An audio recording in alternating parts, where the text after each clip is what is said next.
This time we're reviewing the last 5 episodes, an epic conclusion of... Hey guys, welcome back for the second and final installment of Filmcore TV Core-ner Stranger Things 2 review this season. With me, I have TJ and Lulu again. Hey. Let's dig right into Chapter 5, Dig Dug. Basically, just as a quick recap, Hopper gets trapped in a hentai, tentacle porn living nightmare. Bob the Brain finally becomes useful by unraveling the mystery of Will the Wise's Dig Dug style map of Hawkins. 11 visits her mom and discovers she's crazy. Lucas reveals some secrets to Max, and Dustin and Steve become our latest big little duo. Okay, I just need to point out how Hopper totally emasculated Bob. You know, like when they go down there and he's like wrapped in that tentacle, and like as soon as he has like one free arm, he's like, "Give me the knife," you know, and like cuts himself out of those tentacles. I don't know. I thought it was like when they go to rescue him and thing. I think that there was definitely between like Hopper and Bob, I think we're supposed to always kind of compare them. And I think we're always like, oh, Bob's kind of like the soft nerd, and like Hopper's like, you know, the anti-hero scruffy cop badass. You know, he's the big man. But like, it was very clear in that episode. It was like, you're just doing all this yourself. They're just kind of helping you escape these, you know, like. I mean, I definitely think that we get to see a different side of Bob towards the end of the season, which is nice that he gets to kind of like redeem himself, you know, as the hero that we always kind of wanted him to be. I mean, this is where he shows his true colors, right? He's Bob the Brain, so he uses that big old brain and kind of does the thing that we need him to do. That's true. I mean, definitely, there's 2 instances where Bob definitely, without them, I don't know how the plot would have moved forward. Right. I love Bob. I did too. He's actually, I mean, he's going to stick around. I think he's awesome. I don't want to see him become an asshole. If you're watching this, you have to have seen all of the season, because I guess a spoiler alert now. Nancy and Jonathan basically overcome with how guilty they feel about Barb dying. Okay, I believe you. I just find it... I find it shoehorned in. That's how I felt. I found this whole like serious compassion about Barb kind of shoehorned in. I guess we didn't really get enough of her and Nancy's relationship. But I do love me some Brett Gelman, though. If Barb had not died and they had just had this... It brought forward some interesting things with all the characters, I guess. I just think Nancy and Jonathan's storyline is like the weakest one, and unfortunately involves Barb. Maybe they could have done They got put on Barb duty for the whole season almost. The thing, I also like, I mean, I want to touch on kind of like, so their method was basically they're going to make it seem like we're going to expose them. But first we need like harder evidence. So they get, air quotes, captured by the government. And of course, they're 2 steps ahead, just like last season. Yeah, so they take them in and they, the doctor. Paul Reiser's character. Dr. Owens. Okay, yeah. So then Dr. Owens takes them in and basically confesses to the entire cover-up. And very villainous monologue from a good guy for some reason. I mean, at that point, you don't really know that he's a good guy. So, but he sounds good. Like, I don't know. Maybe it's Paul Reiser. He's the only one who seems to care. Like, we saw that he's the only one who seems to care about Will Byers, like, living. Remember when all the doctors were in the room? It was episode 4 when he's like... I mean, I think he does add a little bit. He's a little more of the human element in the whole, like... government entity that exists within the show. He's the lighter... Dr.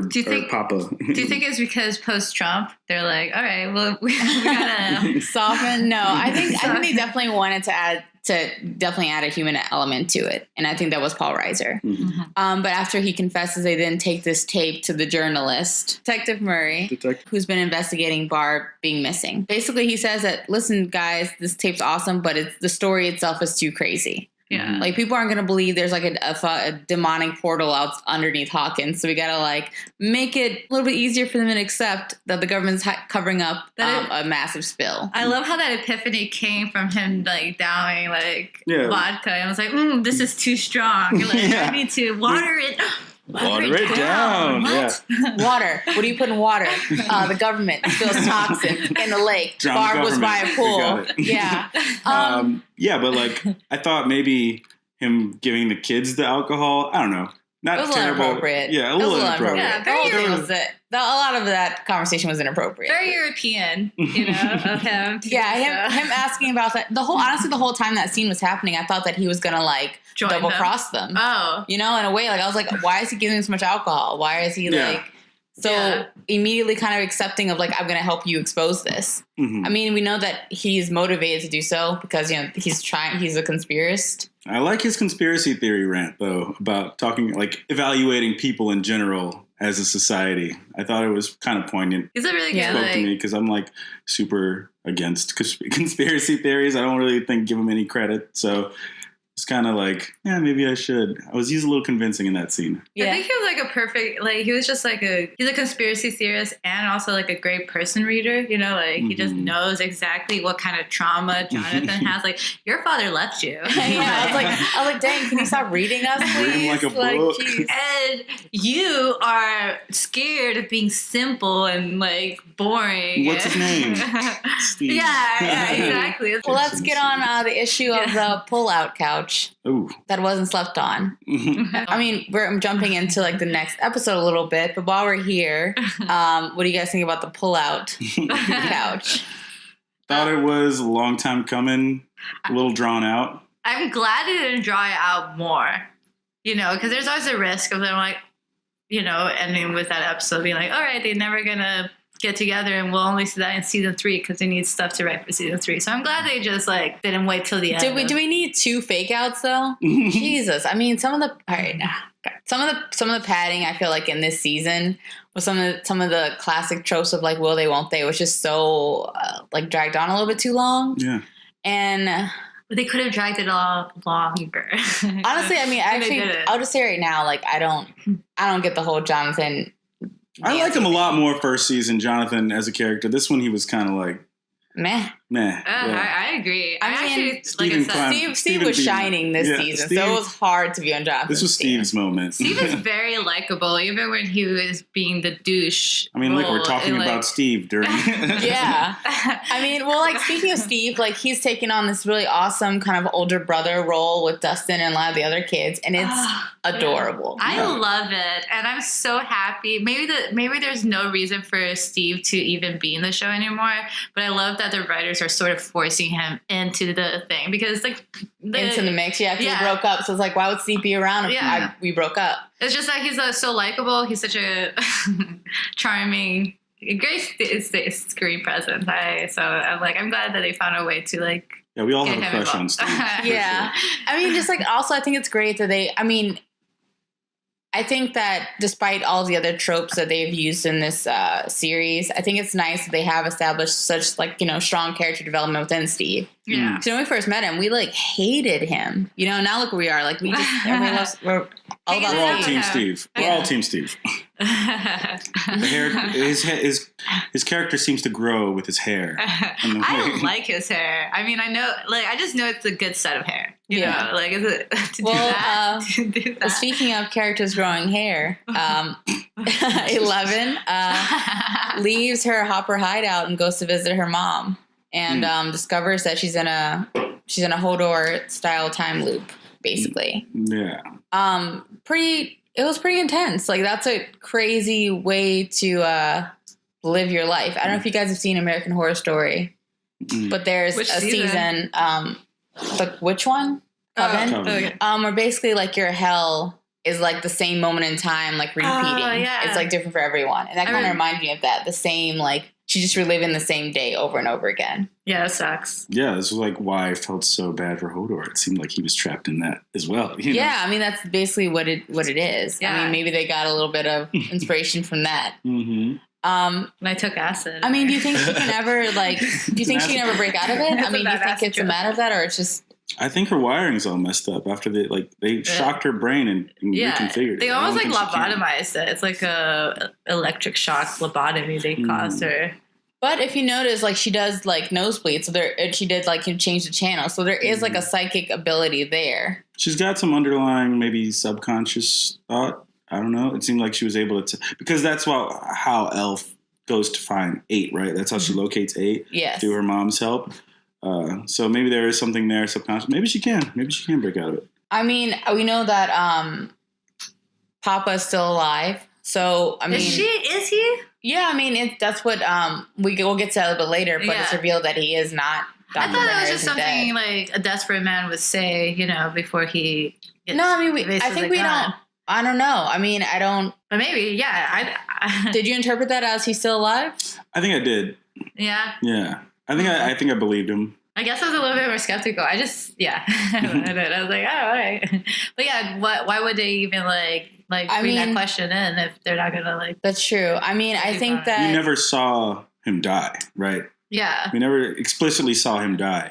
And I think that always leaves it open to him definitely survive. That's a good point. Now that Elle knows the secret about her mom, while she's staying at the house, her mom's sister contacts the police because she knows that Hopper might be looking for her. Well, I think she contacted Hopper, and I don't think she's a bad person for doing that in general. But Elle just doesn't know that she doesn't know that there's beef between Elle and Hopper. Yeah. So I was wondering if we were all on the same page. I don't think that Anne is an asshole for No. I think definitely Hopper had come and said, "Hey, if this girl shows up here, please notify me." I mean, in this point, he's a surrogate father, so he of course, that's good. You have a little network of support. And I definitely don't think Anne would have ratted 11 out to was the actual authorities. Yeah. She just wanted to let Hopper know that she was okay. Yeah, Elle's just being a brat. Yeah. Just like Hopper said. Yeah, that was supposed to be her this whole season. Yeah, she's such a brat.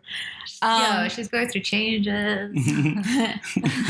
Well, speaking of changing, we have Max, who is now pretty solidified into the group now that Lucas has kind of exposed the secrets to her, which she doesn't believe. Yeah. Oh, yeah. She doesn't buy it. Reason. I mean, obviously, why would you buy it? Yeah. Just hearing it out of his mouth. I did like the comment where she made where it was when he's reciting the story to her and she's like, oh, it doesn't sound that original. Which is a play on the whole idea that Stranger Things constantly rips on, everything 80s else. tropes. I mean, wait, how have you guys felt about that this season, though? About it not being original or about... Yeah, it just playing on kind of classic story. Well, I think what frustrated me about season 2 was that we were talking about it in the last podcast. They just changed some elements and it was basically the same story. So instead of bigger Joyce having the lights, she has these paper trails that she's sticking on the wall, and Will's not trapped in the upside down. The upside down is trapped in Will. Yeah, that's literally. I mean, definitely. I was how many montages of them solving a little puzzle do we need? Yeah. They were not only were they not original, but they were ripping themselves off from the season 1. They were just giving us a carbon copy of season 1. Right, they pulled a J.J. Abrams. Do you think it was due to I mean, I think you mentioned it before, I'm sure, TJ, that it was supposed to be an anthology of Elle these next seasons. Yeah, well, John had mentioned it in the last recording. But yeah, it was supposed to be Elle moving on to a different place and things following her to that place. Right? So it was just going to be Elle. Everybody else was history. I think definitely, I think that you can tell based on the writing kind of how the stories kind of resolved itself that they did quite a bit of fan service this season. Oh, yeah. And I'm interested to see, now they've kind of said... Stranger Earth things. They've kind of the strangest paid they've kind of paid their dues to us in this season. So I'm really hoping that they just say, okay, we really tied all these things up and we can really move along to more of an original story the next season, for season 3. Agreed. I don't know. Well, we'll have predictions for season 3 in the end of the episode, right? So I'll save it. I'll keep it quiet for now. Well, speaking of Will's having the upside down inside of him, it just gets worse. And worse in chapter 6, The Spy. Oh yeah. So I don't know if you guys want to. I don't know. Yeah. I feel like it's. I don't know. I don't know what I was gonna say. We come in and Will's waking up from his little episode and be like, "I'm sorry." He doesn't recognize people, right? He's like, "You're a doctor," but he's been talking to this doctor for months. Yeah, it's kind of like amnesia. Okay. Let's actually back up for a second. I'll cut this part. Well, before we leave episode 5, basically, with Hopper being rescued, the government shows up simultaneously and goes to start burning all of the little tunnel vines in the field. And that triggers Will to have a huge episodic... Yeah, have a little fit. What's the word I'm looking for? When you have seizure? Epilepsy? Epileptic moment. And that was pretty intense. Yeah, Will, that kid can seize with the best of them. Yeah. Oh my God. Yeah, that was a good. I've seen a lot of TV seizures, and that was a good one. It's good. Oh wow. It's good. It's convincing. Yeah, and then we open with then we move into season 6 with him waking up as the spy. Right. So we see that the shadow monster is kind of like taking over a little bit. Yeah, or we just get a sense that Will waking up, he doesn't a little less Will. A little less Will, yeah, a little more stiff and you know. He knows robotic. Mom. He knows Friend. But he doesn't know Doctor. Bob. Right, but he doesn't know Bob at all. Yeah, and Bob was there for him emotionally. I mean, yeah, it definitely. He gave him some bad advice. Yeah. Initially, they don't really realize that he's been like full on possessed. They kind of think maybe like is this some sort of like memory loss, and then suddenly you realize that this thing inside of him is just like trying to fake like it's Will, and that's what the issue is. That's why he doesn't actually remember anyone. He's like trying to like shuffle through his phone of contacts to figure out who's who. You are Mom. Yeah. Right? You're the mom because you're a woman here and you care so much about me. So clearly you're the mom. That's what's weird is like why wasn't the shadow monster doing that from the get go? Like what did it? I don't think he had that much control over Will. Oh yeah, I think definitely was growing. Yeah, this is the shadow monster, which we kind of learn is a hive mind type creature. Is like its first exploration into humanity as a hive mind. So it's like coming in through Will and kind of learning him a little bit and trying to. The more present he's there, I guess. Yeah, at first he had to shadow him as you will inside his body. He had to spend a few days interning before he was ready to fully take over. Exactly. Yeah, he didn't get Bob though. That sounds like Bob was there. Bob was literally there.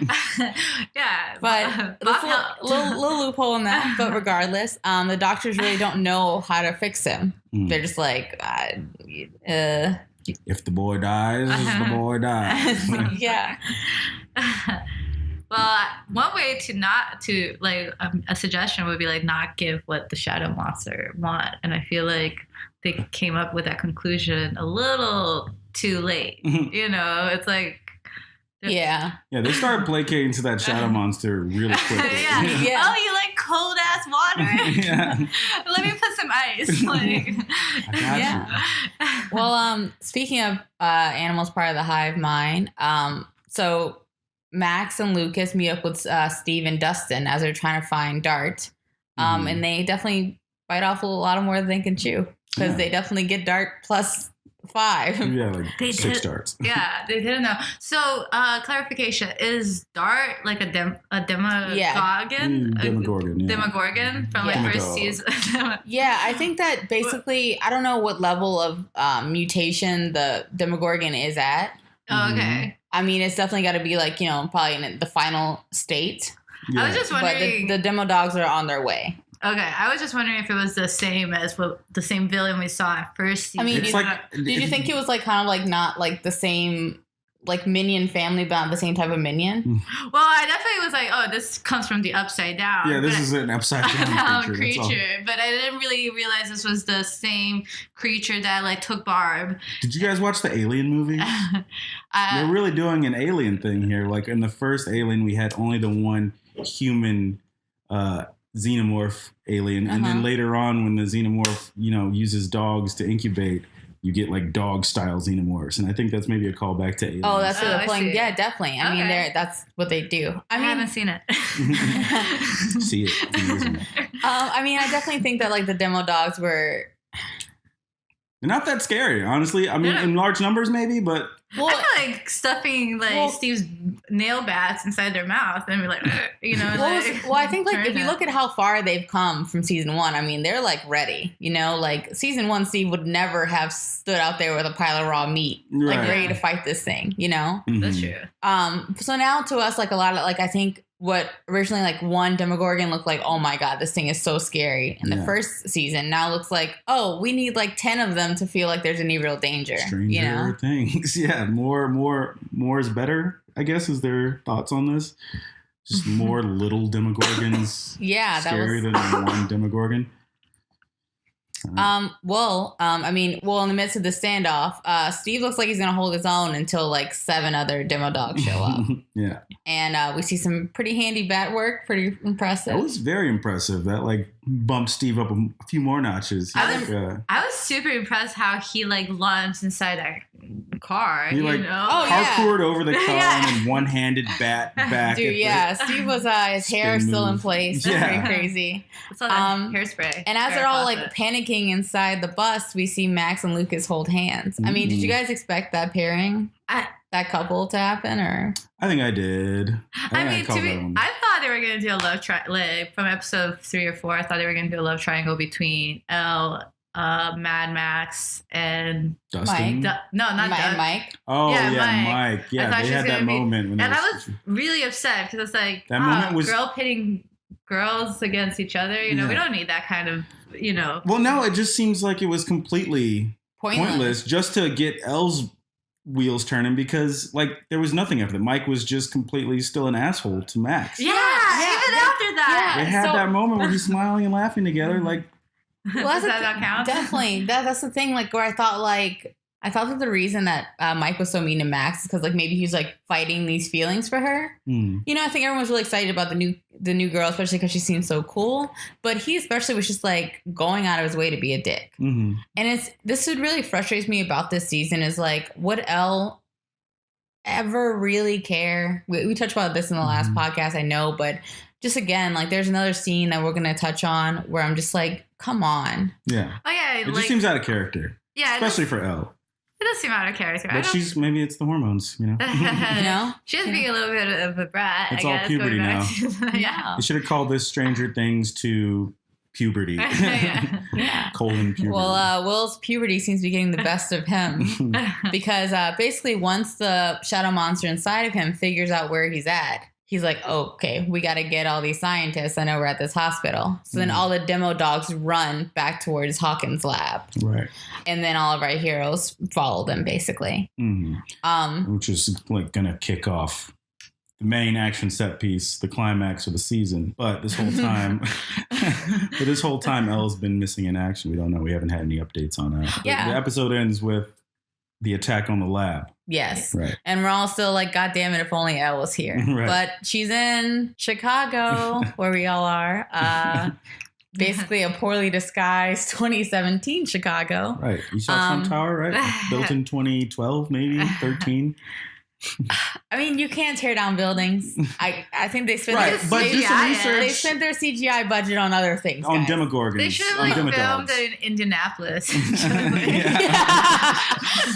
Gary, Indiana. That's all in Indiana. I mean, they could have done the suburbs. I mean, they could have done Evanston. Yeah, something else. Yeah. But clearly, like the fashion sense is modern. Everything just seemed modern. If they had actually done Evanston, they could have done like some Ferris Bueller locations, which would have been cool. Yeah, that are still up there. So, but I mean, would you have your hardcore urban punk crew in Evanston? I mean, there's a lot of people who pretend like they're hardcore urban punks in Evanston. True, so I'm not gonna. Yeah, they did seem like they were overdoing it. This is some local. Sorry jokes if you're from Evanston. Yeah. So yeah, basically she manages to track down 8. Her sister, who's also in the Rainbow Room that her mother kept flashing back to, and discovers that she's basically like living as a vagabond, seeking vigilante justice against those who've wronged her. I was kind of sad because I was happy that they reunited, but also sad because immediately 8 was trying to figure out how to manipulate 11 into helping her kill other doctors. Yeah, I guess I was confused about that because it seemed kind of genuine, their reunion. But at the same time, immediately she goes into like, this girl can find people, and I don't know if it was like, we should get her to join our cause or like we can use. I think in a way that she definitely skips the connecting step of if Elle even like wants to do it. Like she assumes like, well, you went through the same traumatic experience, so of course you want to do this. Like that wasn't even like the thought in her mind wasn't really like I think that her own anger kind of like overshadowed her judgment. And I think when you've been through things that she's been through, it's hard for you to, I guess, take a step back and say like, do I need to go this route? Like, I mean, they're already assassinating. They're picking people off of a list already. They're in the middle of the list. So it's like they're already full on in. Well, in 11, I mean, they really don't touch upon this whole like theme of like being the outcast and really being like screwed over by society. I mean, what did you guys think about like her other people in the crew? Like they probably all really had some like intensely sad backstory that we never get, and it kind of makes them foil characters. But yeah, we just know that she rescued them. Yeah, they don't go into any details. That's what kind of made this whole adventure a little bit empty to me.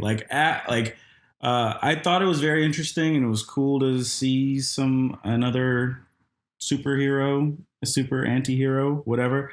But like Axel's character was just annoying. We don't know anything about him. Dottie, we don't know anything about any of them. We only know that Dottie was at some point in some sort of institution for crazy people, but we don't know how she got there. We know that she like ran away from home earlier. We really don't know anything about them. And I know that we don't have time necessarily to dig into all these things. If there was an opportunity to replace the fluff that happened earlier this season with some actual like backstory. Yeah, to make this scene a little more important, because this whole episode is very neatly wrapped, where she does the thing and then she comes out the other side to come back, right? But it all just seems like a setup for her to get a transformation. You know what I mean? To get that new look. They wanted to give her that punk look. Yeah, right? I mean, basically like 8, or Callie. I don't know how you guys want to say it. I like just saying 8. Yeah, I'll take 8. Yeah, I mean, like how many pep talks do we need from 8 to 11? You know what I mean?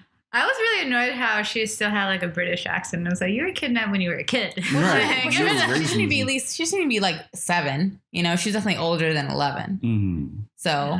But I don't know. 11 was born she was taken at birth, right? 11 was. Yeah, but the girl was kidnapped. Oh, okay. Callie was kidnapped. So I mean, English, I said. But I do think that is a good point, that actually retaining her accent is really unlikely at that age. But the actress probably has an accent, and then she doesn't do a very good American accent, so just go and let it go. All right, that's nitpicking. So basically, after her dark transformation, they decide we're gonna, do our first kill together, and it's one of the scientists that 11 recognizes from her mom's traumatic experience. Yeah, it's the guy who's after mom.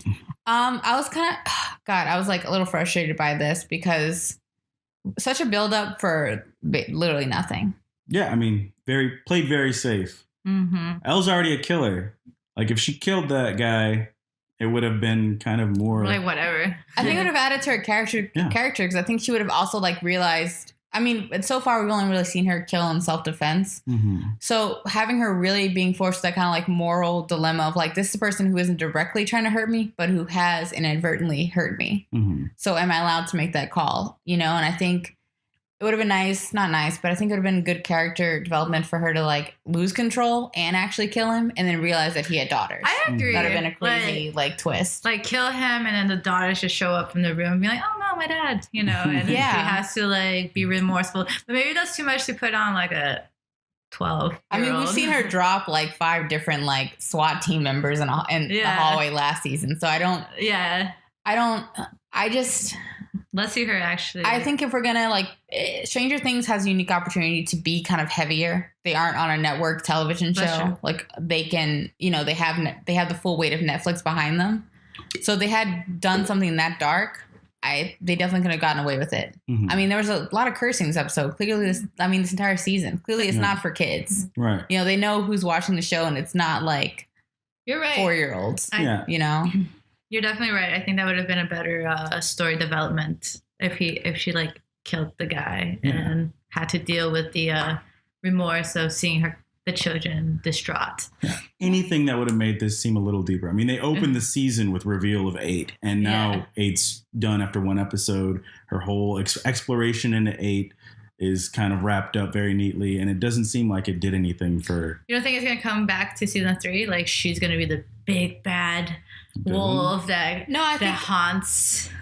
Well, we can like say that for your prediction, but I think it's definitely not the last we've seen of her. Yeah, but it's not the last. Right before they leave the house, the guy they're trying to kill, I can't remember his name right now, but basically says that Papa's still alive. Yeah. Lulu, you expressed that you were skeptical. I was like, all right, I didn't really register it. I just assumed he wasn't. I also didn't think there was going to be a season 3, to be honest, of Stranger Things. Wow, really? You thought they were just going to like wrap it up here? You think they're just going to kill this cash cow right now? Oh, yeah, you're right. Like, I don't know. I was just like, we didn't really see him die. So, like, if anybody knows good soap opera, that's never the end for the villain. So I should have known better, is what I'm saying. Like, I should have realized, like, registered that. Well, I mean, I guess we will find out. I mean, I think Elle's definitely going to continue her search for him as she heads back to Hawkins, where she just feels like her real home is now. She takes the happiest train to Indiana that's ever existed. Yeah, that definitely was. Oh God. I mean, but before we completely leave Chicago, let's talk about the awesome soundtrack of this entire episode. Oh yeah, The Lost Sister. They brought in John Carpenter. That was pretty sweet. They had the Escape from New York score playing throughout the episode at different points for her transformation, which I thought was pretty awesome. Yeah, it's definitely some dark synth. It was awesome. Yeah. I mean, that's probably where this season shines the most for me is the score. I fucking love the score. Yeah, undoubtedly. It was like, it's just epic, awesome, dark, moody. Mm-hmm. I mean, the side of the 80s you don't really get to see. Because I feel like a lot of 80s movies goes the whole, like, bright, sunny, everything's neon route. So it's nice that we got to see the...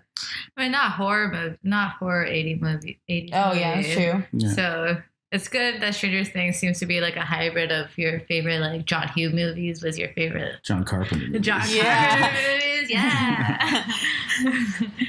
Get you a John who can do both. All right. Well, back in Hawkins, basically the lab is overrun by the Demodogs now. Mm-hmm. Elle has seen in a vision that they're, Hopper and Mike are both trapped there. So that's really where she's headed first. We have Steve and the rest of the gang outside, but they can't get in because the doors are locked. So Bob decides that he's going to basically go on a solo mission to the basement to recode. Awesome move from Bob. Shining right now. Hopper, cutely. Cute. Teach it to me. Yeah, let me teach you how to code right now. You fucking fool. Yeah. Fucking jock. Yeah. No, I thought it was really awesome to see Sam step up because, I mean, I don't know if I would have stepped up. Like, you're asking me to cross this lab and go code on some terminal somewhere? That's terrifying. Yeah, I mean, but at least some of them have been kind of battle hardened by these things, Like, this is their second go around with it. Like, Sam has like been proudly soft the whole season, and he like just kind of accepts this responsibility with very good resolve. Like, he didn't even think about it. He's like, all right, I guess it's got to be me. Let's do it. He just doesn't have the physicality to like rip vines off himself like Hopper can. But he rips vines off his mind. He's untethered his mind. It's a great point. I mean, like, he was dropped in at the peak of crazy. Like, he was in no way really, like, warmed into, like, it was like, hey, solve this puzzle. Now we're going to go into this, like, demonic underworld. Okay, now, like, we're going to bring you to a place where all these demon dogs are We're going to bring you to a lab with a portal to hell in it. Yeah, there's like, blood everywhere. Like, oh, my God. Dead scientists and blood. This guy works at Radio Shack, people. But he played, like, Dungeons and Dragons when he was a kid, like, Mike and Will and all those kids. So he probably has... Look, he's brought a ring to a volcano, in his day. Okay? I'm just saying that he is, like, the adult version of like one of those little kids that you see the Sam come out of Bob. That's true. That's so true. Like that parallel of like Jonathan mentions he doesn't see like what his mom sees in Bob, and definitely he's like one of the kids like grown up, and it's pretty awesome. Mm-hmm. He was the president of the AV club, and he helped fund that all himself. That's awesome. Through it is awesome. A little stand up, but unfortunately, Bob his big brain, Bob the Brain, leaves his goddamn heater on the fucking countertop. I mean, but at that point, I don't think he makes it out of the. I don't think having the gun would really have helped him because, to be honest, he would have shot that one demo dog and called the rest of them to him. Mm-hmm. That's true. I think the best way was to sneak away, and I think the way he was caught off guard was like he couldn't have shot that thing anyway. I think if anything, why doesn't freaking Joyce have a gun? Right. Like, Joyce, do something.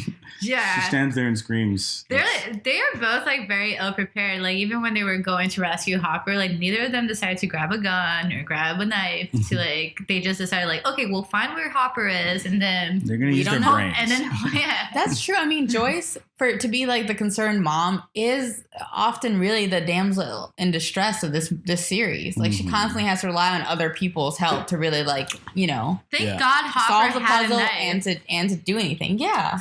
They make her like a toothless mom, you know, like she's always worried and trying to help her kids, but when it comes down to it, she can't do it alone. And I guess that's not like a bad message. You got to rely on friends, but like, just bring give a her some knife. teeth. Just bring the gun, Joyce. Like I'm like, shouldn't everyone be gun trained? Like, has no one learned anything from like last time? Like this should have been. I don't know. Like as soon as you saw it was jumping off again, like, oh, we're about to experience this stuff. Like again? I don't know why they ever thought like it would be the end of what had happened. That it was like never gonna. Yeah, they didn't shut the lab down. They just kind of ran away. Yeah. So that kind of like makes me disappointed. I mean, I think we knew that we needed some sort of like big character death. And the rest of the cast definitely has some like plot armor. So there's who else are going to kill? Yeah, they made us fall in love with Bob so he can be taken away from us. So they can give us the slow motion eating of his face and throat. Yeah. Oh yeah, they want to make sure you know he's dead. Dead AF. Yeah. No Barb mystery here. No. Well, now so the gang, basically the rest of them escape the hospital minus Paul Reiser's the doctor character. Yeah. He's left there manning the security station. Yeah, in his first act of goodness, he stays behind to be Overwatch, which is I think he was always trying to do good. It's not. I mean, you can be on his side. It's totally fine. And they go back to the one place I was like, don't go back there first. Right. They go back to the buyer's house, and I'm like, why? Yeah, you're in the forest. Like, what are you doing? I know this house is always like kind of ground zero for some reason, and I don't know why. It's because it's got such great walls. They should definitely have moved a long time ago. Yeah. And I also like don't. I mean, so they go back to that place. They know that Will now is like sort of a spy. So they need to make a place that he has been at a lot look like a place he's never been. Right. So they outfit the shed to look like an interrogation room. Yeah. They have an intervention. They like, I don't understand why they had to also, how do you say, cover the seats that he was sitting. Like they wrapped around cardboard. I think they didn't want like him to see anything that might hint to where he was. And we also get that moment between Steve and Nancy where Steve tells Nancy that she can go. Yeah. Oh wait, we didn't get there yet. Let me back up. Okay. Wrap the seats. Oh yeah. We didn't get there yet. I like this. Okay. And so they begin their weird interrogation. Love bombardment. Trying to reach Will underneath the shadow monster, right? Yeah, the worst intervention ever. I actually it worked. Well, so we get another scene where they're like solving a little puzzle of Morse code. And to be honest, I'm like, couldn't he just like, wouldn't it be great if we just like had a little moment where like Will does break through and like struggles and just says like, close the gate, and then like turns back into the shadow monster? Yeah. Like we don't really need do we need 15 minutes of a Morse code scene? Right. Or I guess it was like realistically 6. But it still felt like a long time. It did. It was a long drawn out puzzle. I mean, how long do I need to hear? Should I say or should I go? Right. Like. And then the phone rings. Like they didn't. I guess that makes sense. They're not going to think to unplug the phone, but I mean, like Steve said, that could be a phone literally anywhere. I know that was like kind of like a real big reach to be like, okay, this. But I guess if it's your phone at home, I think he was just like, well, where have I heard this phone before? Let's just go to his house, just send him. I mean, at this point, Shadow Monster's gonna just send him. Thumb through the they're not even there. I don't think the Shadow Monster would have cared. Mm-hmm. Like he took it as a hint as where to start looking. Right. So he sends the dogs. And that's when they realize they're like, oh shoot, they're coming. And they start getting ready for another battle. That doesn't have to happen because guess who comes back? And her big reveal. This is her reveal for everybody else. And she comes in her new getup. Like the Dark Phoenix. Yeah. And she has to automatically treat Mad Max like shit. Oh, she treated her so hard. I'm like, doesn't Elle, like, hasn't she been so big on, like, finding a sister? Mm. I'm like, this is literally a person who's your age, who's cool friends with your friends. Like, this is an easy segue. Also, what is her understanding of, I would think, like, she was so isolated and had, like, no kid. Like, no friends growing up, that she was thinking, oh, cool, a girl, Another kid. Yeah, and it is, like, really disappointing that, like, it's... I mean, again, I guess she'll warm up to her, hopefully, by next season, but it's definitely, like, some kind of, like, Did they even readdress tension we that? don't need. No, they never address it again. Yeah. And it's really dumb. It is dumb. What do you think of Mike's little temperature tantrum with Hopper?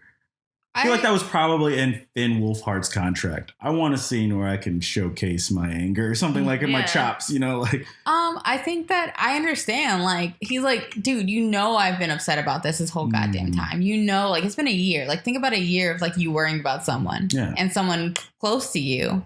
Like, not only knows they're okay, but has been harboring them. Mm-hmm. And to the same point, like when Hopper's like, don't be mad at her, and he's like, why would I be mad at her? Like, I'm only mad at you. Like, when what world would I be mad at Elle? Like, so I think. So you think it was justified, his temper tantrum? I think he was just frustrated and sad and overwhelmed and happy. Yeah, he's a kid. I definitely understand. More puberty, more hormones. Exactly. And also they were just, I don't know, like, these people are like running from their lives. These are really intense emotions for a kid. And then all of a sudden he like realized 11 was alive. It seems fitting to be having those emotions towards Hopper. And Hopper was a jerk. He could have at least like, hey, like winked and said like, she's good. She's well. The thing is, I think don't worry about 11, wink. But I think like also the more people that knew about it, the more people that would be. I mean, you saw how deep the claws were. The government was like really actively searching for her. Yeah. So they were tapping all their phones. I think it was a matter of like. It was in everyone's best interest that Elle did remain hidden, as painful as it was for everyone. Well, that's why they had to hug it out. They had to hug it out and do a Matt Damon cry at the end there. Well, they reunite and then have to split up again because they basically form a plan. After Will tells them they need to close the gate, they realize that 11 is the one who opened it, and maybe she can close it again. She's pretty confident in her ability to close interdimensional portals. She was not that confident. Because when Joyce was like, you can close it again, she was like, she really confirmed that she could. Gate. She just had resolve. I guess she wasn't confident. She just looked at her like, if you go back in this episode, she does not react directly to the statement. She looks at her like a little. I registered that as uncertainty. I don't know about you guys, but... What's the big deal, though? She survived the first time. It's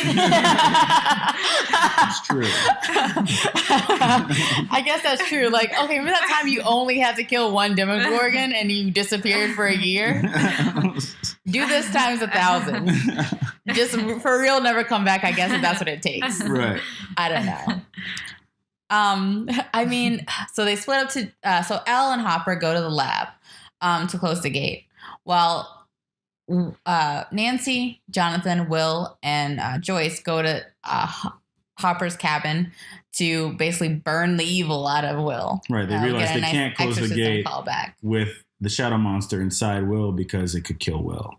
Oh yeah, so basically they think it might be operating on some sort of like vampire. Right? No, it's like a viral. They use the D&D analogy with the mind flare. To me, it's like more of a vampire analogy, like kill the head vampire.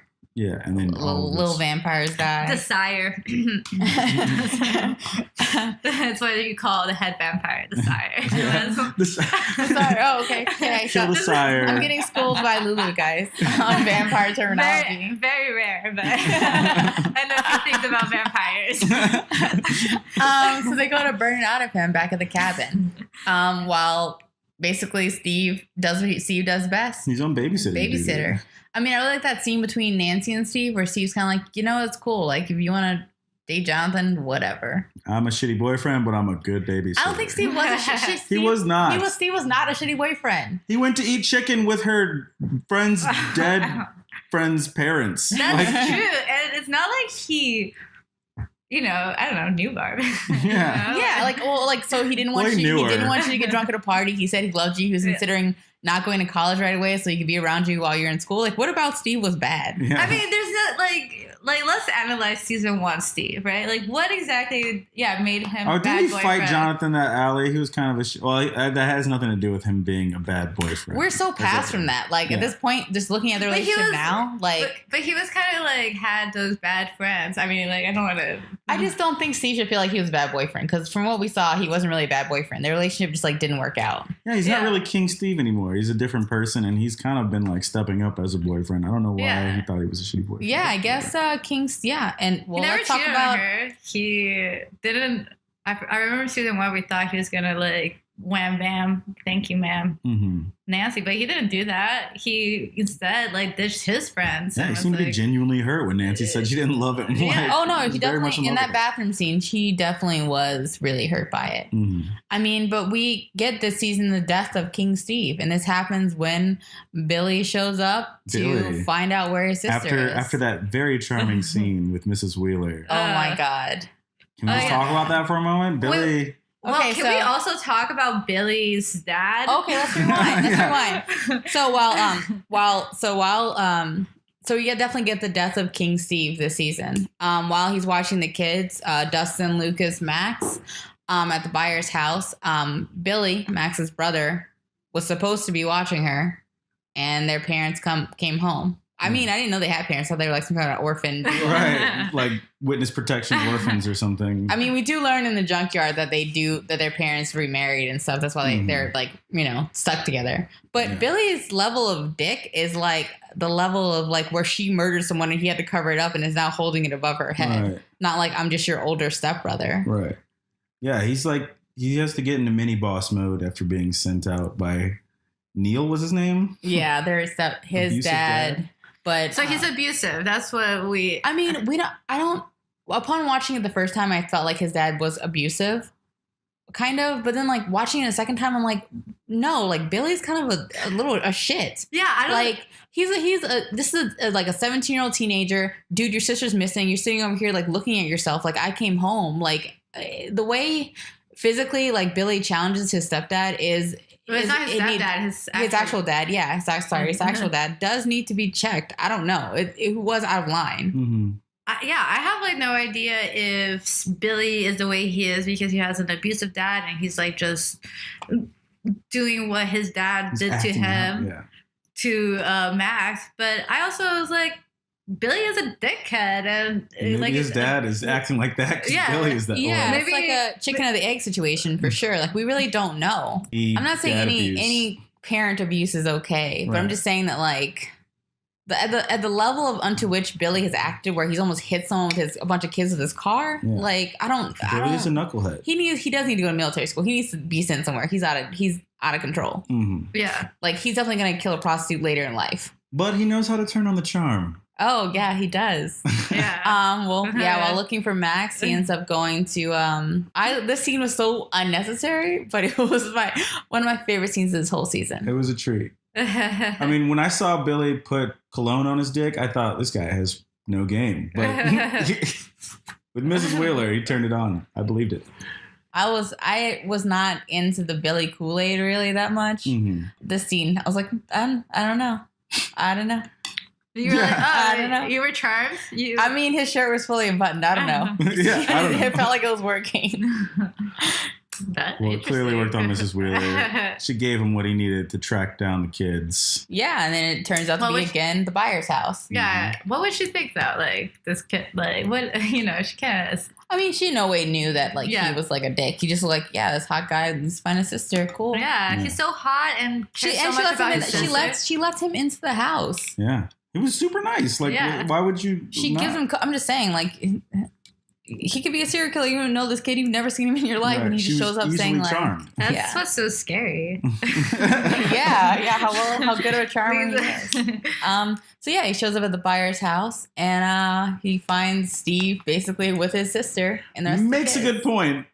He finds King Steve in this cabin in the woods, and the Byers' house. Lying about where his sister is. Like, I'd be like, what's up, dude? This is weird. That's some freaky shit.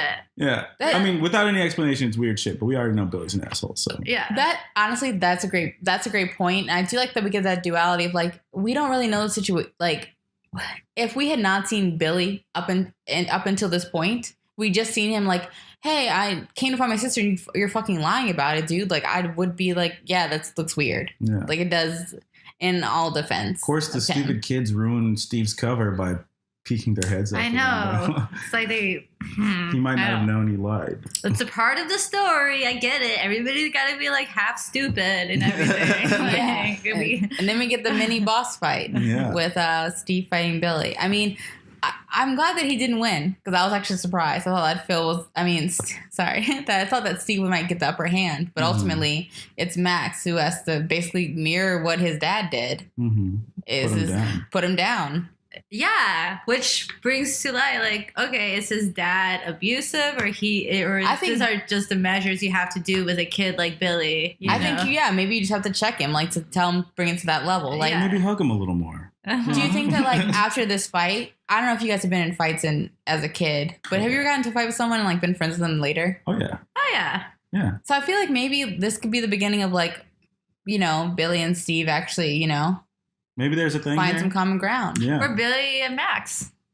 Yeah, that would be nice too. They actually become sibling friends.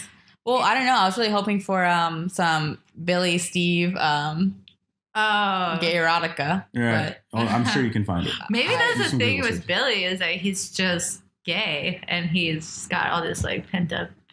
But and then his what does he say in the shower? There are plenty of bitches in the sea. Yeah. You can have some of mine. That's a little overcompensating.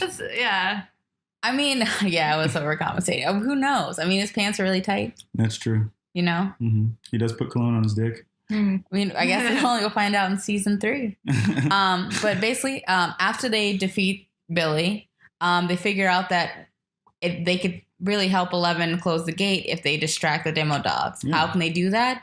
They go burn basically their little underground headquarters. So they go to defend it, thus drawing them away. Right. They run a decoy mission to the hive mind. Yes, right. And luckily Steve is incapacitated, so unable to stop them. Right. So he wakes up mid-mission and has to babysit during this mission, which I thought was awesome. They all had their little uniforms. I thought they were taking him to the hospital. They iced his face. Put some ice on. Don't touch it, bro.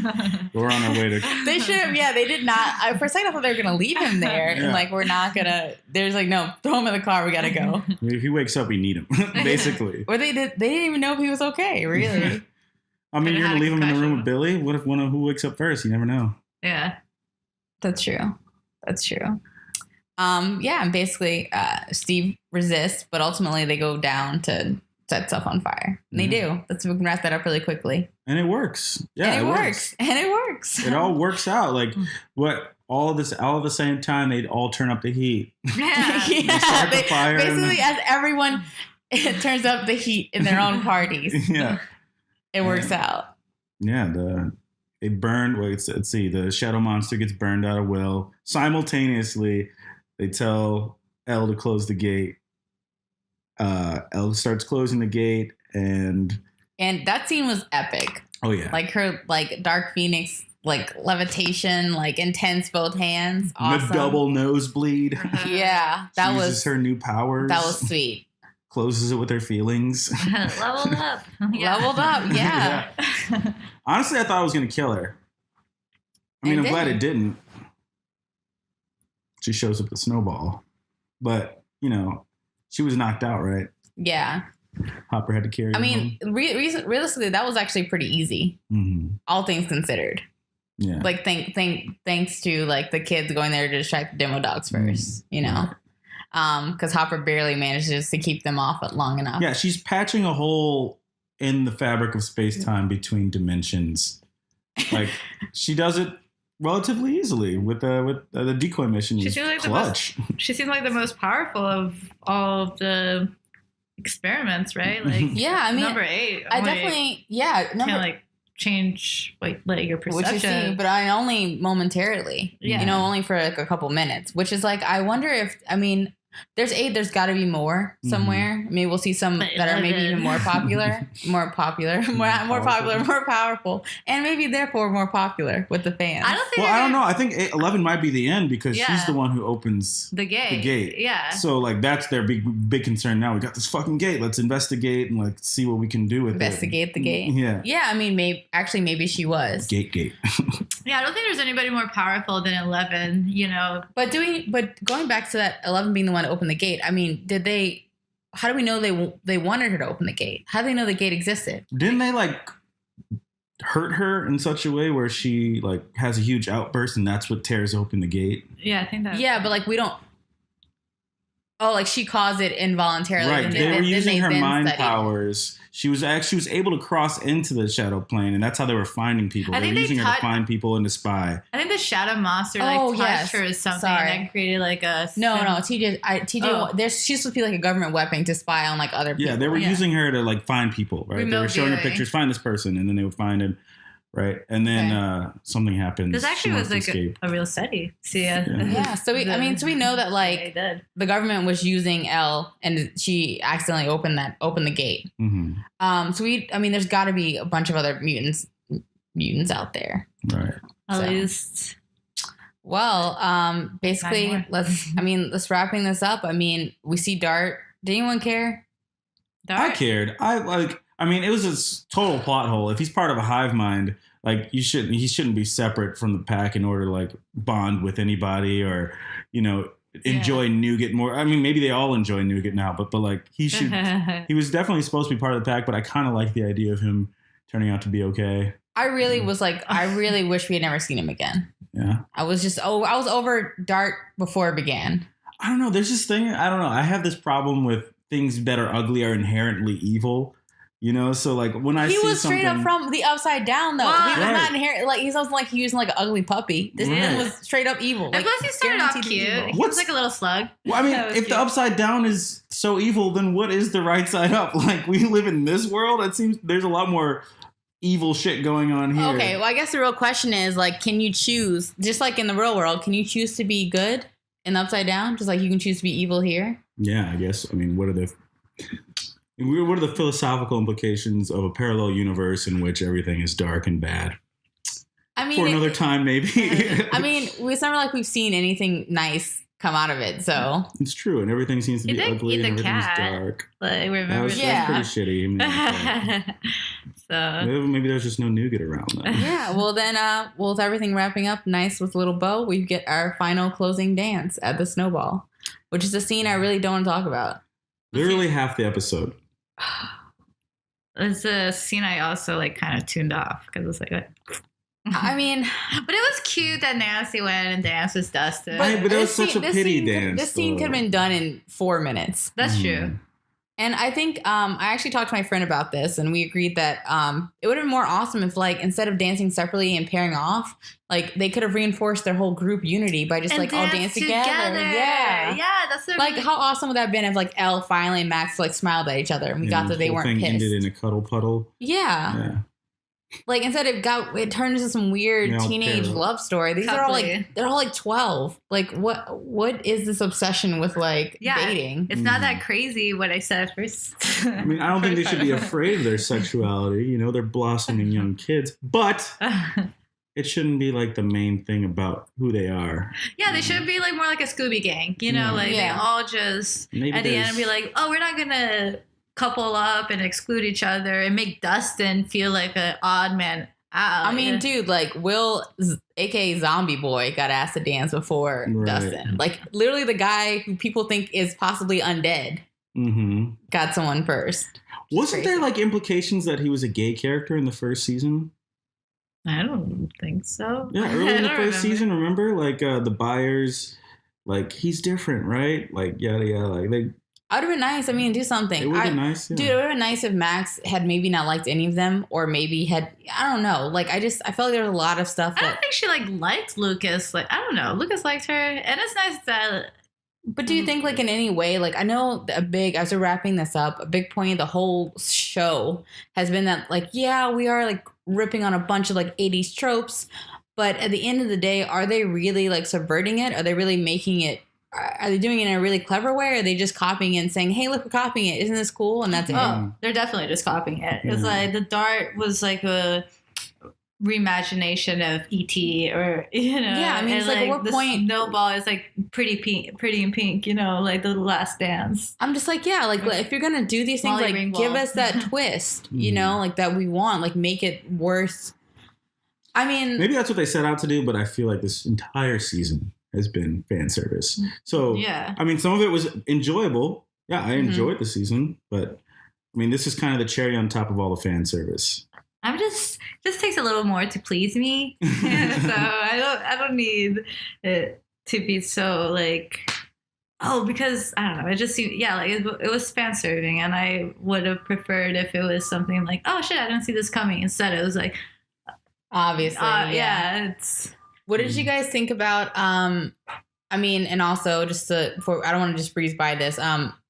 Elle is now officially Hopper's kid. That's tight. She has a little birth certificate. Jane Hopper. Yeah. I mean, I like Elle better as a name, but they should have kept Jane. They should have kept Elle, but then again, they don't want to probably remember her slave name. Yeah.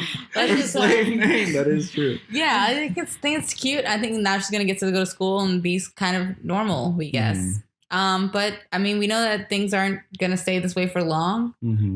There's just some foreshadowing as Hopper says, like, how long do we have to lay low? And he says a year. Yeah, he says a year.